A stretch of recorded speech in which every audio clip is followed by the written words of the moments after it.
آواز اور تصویر کی دنیا کے دوستوں، السلام علیکم۔ اگر مانگنا ہے تو اپنے رب سے مانگو۔ انسان سے کیا مانگتے ہو؟ انسان کسی کو کچھ نہیں دے سکتا۔ ایک بادشاہ تھا، اس کے محل میں ایک بہروپیہ تھا جو اس نے اپنا دل بہلانے کے لیے رکھا ہوا تھا۔ وہ بہروپیہ جب بھی روپ بدل کر بادشاہ کے سامنے آتا تو بادشاہ اس کو پہچان لیتا۔ بادشاہ بہت عقل مند اور ذہین آدمی تھا اور وہ بہت باریک نظر سے دیکھتا اور فوراً پہچان جاتا۔ جب بھی وہ روپ بدل کر اس کے سامنے آتا بادشاہ اس کو فوراً پہچان جاتا۔ ایک دن بہروپیہ بادشاہ کے پاس گیا اور کہنے لگا، بادشاہ سلامت، جان کی امان پاؤں تو کچھ عرض کروں۔ بادشاہ نے کہا کہ بولو۔ بہروپیہ نے کہا کہ میں اپنی ڈیوٹی تو صحیح طریقے سے کر نہیں پا رہا۔ میں جب بھی روپ بدل کر آپ کے سامنے بہروپیہ بن کر آتا ہوں تو آپ مجھے فوراً پہچان لیتے ہو۔ تو اب میں آپ سے ایک وعدہ کرتا ہوں کہ اب میں جب آپ کے سامنے کبھی آؤں گا تو آپ مجھے پہچان نہیں پاؤ گے۔ بادشاہ نے کہا کہ اگر تو نے ایسا کر لیا تو تو جو مانگے گا وہ میں تجھے دوں گا۔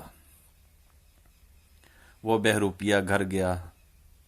گھر جا کے اس نے فقیروں والا حلیہ اپنایا، پگ لگائی، داڑھی شاڑھی لگائی اس نے، اور جو اس شہر کا مین گیٹ تھا، شہر میں آنے کا ایک ہی رستہ تھا، وہ اس رستے پر بیٹھ گیا اور جا کر کہنا شروع کر دیا، اللہ اللہ اللہ۔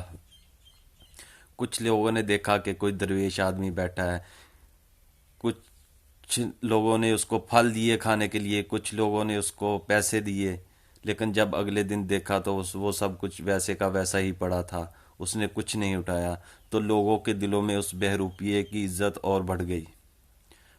سب کہنے لگے کہ کوئی اللہ کا نیک بندہ ہے، کوئی اللہ کا ولی ہے، درویش آدمی ہے۔ سب اس کے پاس ہجوم اکٹھا ہو گیا۔ سنتے سناتے یہ بات بادشاہ کے محل تک بھی پہنچ گئی۔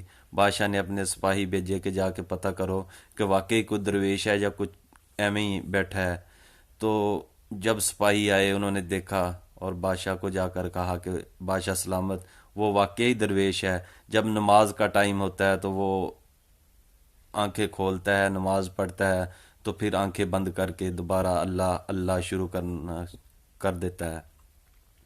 تو بادشاہ بہت متاثر ہوا یہ بات سن کر۔ اس نے کہا کہ میں اس کو دیکھنا چاہتا ہوں۔ تو وہ اپنے سپاہیوں کے ساتھ جب اس جو بہروپیہ تھا، جو درویش بنا ہوا تھا، اس کے پاس آیا تو اس نے دیکھا کہ واقعی کوئی درویش ہے، اس کو پہچان نہ سکا بادشاہ اب۔ تو بادشاہ نے کچھ ہیرے جواہرات اس کے سامنے رکھے تو وہ جلال میں آ گیا۔ اس نے کہا کہ یہ اٹھاؤ، مجھے دنیا سے کوئی لگاؤ نہیں ہے، یہ اٹھا کر لے جاؤ۔ میں نے اللہ کی راہ پہ چلنا شروع کر دیا ہے، میں اللہ کا بندہ ہوں، آپ مجھے کس کام پر لگا رہے ہو؟ بادشاہ وہ ہیرے جواہرات اس نے اٹھا لیے اور چلتا بنا۔ تھوڑی دور گیا تو وہ بہروپیہ جو تھا نا، وہ جا کر بادشاہ کے قدموں میں گر گیا۔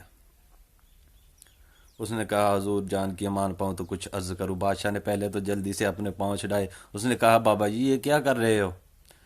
تو پاؤں چھڑوا کر اس نے کہا کہ بابا جی میں گناہ گار بندہ ہوں، آپ اللہ کے نیک بندے ہیں، میرے پاؤں کیوں پکڑ رہے ہو؟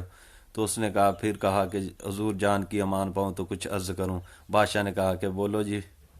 تو اس نے کہا کہ میں وہی بہروپیہ ہوں۔ جب اس نے وہ پگ اور داڑھی وغیرہ اتاری تو بادشاہ سمجھ گیا کہ یہ تو وہی اپنا ہی بندہ ہے۔ تو بادشاہ نے کہا کہ مجھے وہ اپنا وعدہ یاد ہے، آپ ایسا کرو کہ مانگو، کیا مانگتے ہو؟ میں نے یہ بھی کہا تھا کہ اگر تم بادشاہی مانگو گے تو میں وہ بھی دے دوں گا آپ کو۔ تو اس نے کہا کہ حضور مجھے کچھ نہیں چاہیے۔ بادشاہ نے کہا کہ کیوں؟ تیرے پاس ہے کیا؟ تو ابھی کنگلے کا کنگلا ہی ہے۔ تو اس نے کہا حضور مجھے کچھ نہیں چاہیے، مجھے تو وہ مل گیا جو میں نے کبھی سوچا ہی نہیں تھا۔ بادشاہ نے کہا تیرے پاس ہے کیا؟ مجھے بھی تو بتاؤ۔ اس نے کہا کہ ابھی میں نے بہروپیہ بن کر اللہ اللہ کہنا شروع کیا ہے، میں نے اصل میں اللہ سے لو نہیں لگائی، میں نے آپ کو دکھانے کے لیے روپ بدل کر بہروپیہ بن کر اللہ اللہ کا ورد کرنا شروع کیا ہے، تو اس نے وقت کے بادشاہ کو لا کر میرے قدموں میں ڈال دیا ہے۔ اگر میں دل سے اللہ اللہ کروں گا تو وہ مجھے کیا نہیں دے گا۔ اس سے بادشاہ بہت متاثر ہوا، اور واقعی یہ بات ٹھیک ہے کہ جو اللہ سے جو بھی مانگو گے وہ اللہ تعالیٰ دے گا۔ تو دوستو، انسان کو دھوکہ ہی دے سکتا ہے اور کچھ نہیں۔ اپنی دعاؤں میں یاد رکھیے گا۔ اللہ حافظ۔